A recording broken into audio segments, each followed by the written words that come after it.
नमस्कार। आज हम बात करने वाले हैं एक ऐसे टॉपिक की जो हम सबकी जिंदगी से जुड़ा हुआ है, ह्यूमन रिप्रोडक्टिव हेल्थ। देखिए, ये सिर्फ कोई बायोलॉजी का चैप्टर नहीं है, ये हमारी ओवरऑल सेहत और एक हेल्दी समाज की बुनियाद है। तो चलिए शुरू करते हैं। तो जब हम रिप्रोडक्टिव हेल्थ कहते हैं तो इसका असल में मतलब क्या है? क्या सिर्फ बीमारियों का न होना? नहीं, बिल्कुल नहीं। ये एक पूरी बड़ी तस्वीर है जिसमें हमारा शरीर, हमारा मन और हमारे सोशल रिश्ते सब कुछ शामिल है। और जब ये तीनों तालमेल में होते हैं तभी सही मायनों में सेहत बनती है। अच्छा, इस बड़ी तस्वीर को और अच्छे से समझने के लिए हम इसे 4 जरूरी हिस्सों या कह सकते हैं कि 4 पिलर्स में बांट सकते हैं। चलिए समझते हैं कि ये कौन से पिलर्स हैं जो हमारी पूरी हेल्थ को संभाले हुए हैं। तो देखिए, पहला है फिजिकल वेलबींग, मतलब एक हेल्दी शरीर। ये तो हम सब समझते हैं, लेकिन उतना ही जरूरी है इमोशनल बैलेंस, यानी स्ट्रेस से डील करने और अपनी फीलिंग्स को समझने की काबिलियत। तीसरा है हमारे बिहेवियरल चॉइसेस, मतलब हम अपनी सेहत के लिए क्या फैसले लेते हैं। और चौथा, सोशल हार्मनी, हमारे आसपास का माहौल कैसा है, सपोर्टिव है या नहीं। जब ये चारों पिलर्स एक साथ आते हैं ना, तभी जाकर हेल्थ की पूरी तस्वीर बनती है। और इसी सोच को असलियत में बदलने का एक बहुत अच्छा उदाहरण है भारत का RCH प्रोग्राम, यानी reproductive and child health programme. इसका मकसद भी बिल्कुल यही है, लोगों तक सही जानकारी और हेल्थ सर्विसेज पहुंचाना। लेकिन इस गोल तक पहुंचना उतना भी आसान नहीं है। रास्ते में आज के जमाने की कई चुनौतियां हैं। तो चलिए अब जरा उन बड़ी रुकावटों की बात करते हैं जो अच्छी रिप्रोडक्टिव हेल्थ के रास्ते में खड़ी हैं। तो इनमें सबसे बड़ी चुनौती है सही जानकारी की कमी, जिसकी वजह से न जाने कितनी गलतफहमियां फैलती हैं। इसके साथ ही बढ़ती आबादी का प्रेशर, सेक्सुअली ट्रांसमिटेड इन्फेक्शंस यानी STIs का खतरा और इनफर्टिलिटी जैसी पर्सनल प्रॉब्लम्स भी इसमें शामिल हैं। अब देखिए, पॉपुलेशन का प्रेशर कितना बड़ा है। इसका अंदाजा बस इसी बात से लगा लीजिए कि भारत अब दुनिया का सबसे ज्यादा आबादी वाला देश बन चुका है और इसका सीधा असर हमारे रिसोर्सेज पर और हमारी क्वालिटी ऑफ लाइफ पर पड़ता है। और यहीं पर जानकारी की कमी एक बहुत बड़ी प्रॉब्लम बनकर सामने आती है। ये बात बिल्कुल सही है कि प्यूबर्टी, सेफ सेक्सुअल प्रैक्टिसेस और कॉन्ट्रासेप्शन के अलग अलग तरीकों के बारे में पूरी जानकारी न होना अक्सर लोगों को गलत सूचना और रिस्की बिहेवियर की तरफ धकेल देता है। तो सवाल सीधा है कि इतनी बड़ी बड़ी चुनौतियों के सॉल्यूशंस क्या हैं? खैर, अच्छी खबर यह है कि सॉल्यूशंस हैं।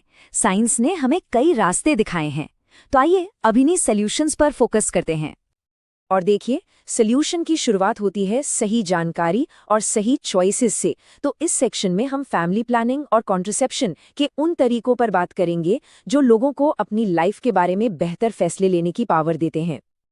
अब कॉन्ट्रासेप्शन के ना कई अलग अलग तरीके हैं और हर तरीका अलग ढंग से काम करता है।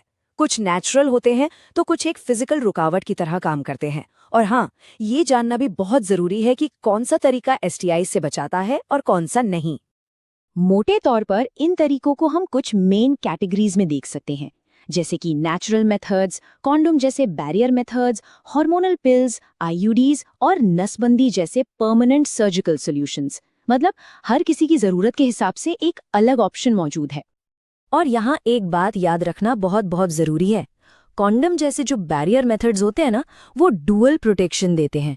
मतलब ये सिर्फ प्रेगनेंसी ही नहीं रोकते, बल्कि STI से बचाने का भी सबसे असरदार तरीका है। चलिए अब आगे बढ़ते हैं और 2 और बड़ी चुनौतियों पर बात करते हैं, STIs और इनफर्टिलिटी। और अच्छी बात यह है कि इनसे निपटने के लिए आज साइंस और टेक्नोलॉजी हमारी बहुत मदद कर रहे हैं। STI से बचने का मंत्र आप कह सकते हैं काफी सिंपल है। पहला, सावधानी बरतें। दूसरा, प्रोटेक्शन का इस्तेमाल करें। और तीसरा, अगर कोई भी लक्षण दिखे तो फौरन डॉक्टर से मिले और पूरा इलाज कराएं। ये 3 कदम बहुत जरूरी हैं। अब बात करते हैं इनफर्टिलिटी की, यानी बांझपन की।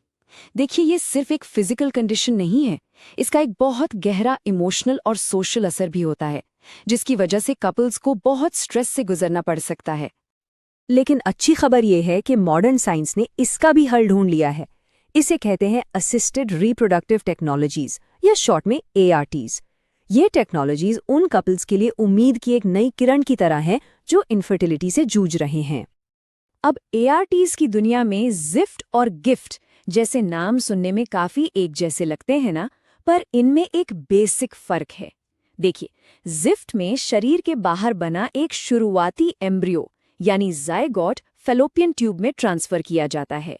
वहीं दूसरी तरफ गिफ्ट में एम्ब्रियो नहीं बल्कि सिर्फ एग यानी गैमीट ट्रांसफर होता है ताकि फर्टिलाइजेशन बॉडी के अंदर ही हो सके।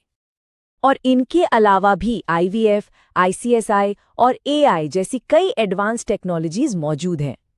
हर टेक्निक को अलग अलग तरह की प्रॉब्लम्स को सॉल्व करने के लिए बनाया गया है ताकि ज्यादा से ज्यादा लोगों की मदद हो सके। तो इन सब बातों का निचोड़ क्या है? आखिर ये सारी जानकारी एक हेल्दी फ्यूचर बनाने में हमारी मदद कैसे करती है? चलिए अब इसे सम अप करते हैं। तो इस पूरी बातचीत से 4 जरूरी बातें हैं जो हमें याद रखनी हैं। पहली, हेल्थ सिर्फ फिजिकल नहीं बल्कि एक होलिस्टिक चीज है जिसमें मन और समाज भी शामिल हैं। दूसरी, बचाव का सबसे बड़ा हथियार अवेयरनेस है। तीसरी, टेक्नोलॉजी आज हमें नई उम्मीदें दे रही है। और चौथी और सबसे जरूरी कि सही जानकारी से लिए गए जिम्मेदार फैसले ही इंडिविजुअल्स को और समाज को एम्पावर करते हैं। और आखिर में सबसे जरूरी बात, एक हेल्दी और रिस्पॉन्सिबल समाज की नींव कहीं और नहीं बल्कि लगातार एजुकेशन और सही जानकारी में ही है, खासकर नौजवानों के लिए। यही वो सबसे पावरफुल टूल है जो हमारे पास है।